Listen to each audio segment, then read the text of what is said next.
ફિલ્મોમાં ભલે પોલીસને લેટ આવતી દર્શાવાતી હોય, પરંતુ અમદાવાદના ઓઢવમાં જેવો મકાન માલિકે પોલીસને ફોન કર્યો એ સાથે જ પોતાના મકાનમાં ચોરી થયાની તેમણે જાણ કરીને તુરંત જ પોલીસ ઘટના સ્થળે પહોંચી ગઈ અને આરોપી ઘરમાંથી ચોરી કરીને બહાર નીકળે એ પહેલાં તેમને દબોચી લેવાયા। જુઓ આ દ્રશ્યો, જ્યાં ઓઢવના વિરાટનગરમાં રહેતા મકાન માલિક બહાર ગયા હતા અને રાત્રે મોડા ઘરે આવીને જોયું તો તેમના મકાનનું તાળું તૂટેલું હતું।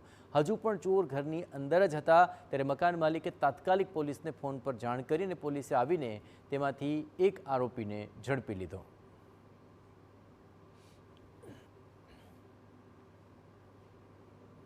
मैं જોયું કે તાળું તૂટેલું છે અને અંદર બે જણા છે તો મને બીક લાગી કેમ કે મારા ફાધર એકલા હતા અને અમે લોકો બહાર હતા અને એ ફર્સ્ટ ફ્લોર ઉપર હતા। મને ટેન્શન થઈ, તરત જ અમે લોકો પોલીસને 112 ઉપર કોલ કર્યું। ઇમિડિયેટલી પોલીસ આવી, મારી વાઈફ બી સતત કોન્ટેક્ટમાં હતા, એમનું કોલ બી હતું અને તરત જ આવી। એક માણસ ત્યાં સુધી એટલે એને કદાચ 1-2 મિનિટ મળ્યું એટલે ભાગી ગયો અને બીજો માણસ પકડાયો।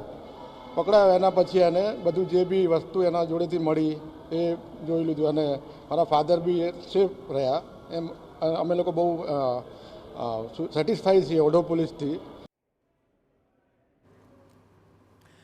પોલીસે ચોરી કરી રહેલા એક આરોપીને તો ઝડપી લીધો, પરંતુ 2 આરોપી ફરાર થવામાં સફળ થયા હતા, જે બાદ પોલીસે આરોપીઓને લોકેશન ટ્રેસ કરીને બીજા આરોપીને પણ ઝડપી પાડ્યો હતો, જ્યારે ત્રીજો આરોપી ફરાર છે। ચોરીના કેસમાં કુલ 3 આરોપીની સંડોવણી સામે આવી। આરોપી પાસેથી ચોરીનો મુદ્દામાલ જપ્ત કરાયો છે।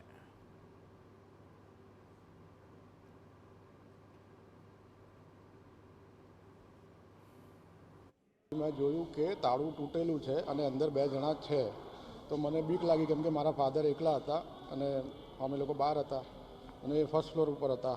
મને ટેન્શન થઈ, તરત જ અમે લોકો પોલીસને 112 ઉપર પોલીસ સ્ટેશન લાવીને વધુ પૂછપરછ કરતા ટેકનિકલ સર્વેલન્સ દ્વારા તેમને લાઈવ ટ્રેક કરવામાં આવ્યા અને જે બીજા 2 અન્ય ઇસમો હતા તેમને માટે તાત્કાલિક બીજી ટીમ પોલીસની રવાના થઈ અને માત્ર 1 કલાકની અંદર જ કુંજાડ ગામના બ્રિજ નીચે 2 ઇસમો જોવા મળેલ હતા, જેમાં પોલીસ તેમને પકડવા જતાં એક ઇસમ ફરાર થઈ ગયેલ, જ્યારે એક ઇસમ પકડાઈ ગયેલ, જેની જોડેથી 13 તોલા સોનું મુદ્દામાલ રિકવર થયેલો હતો।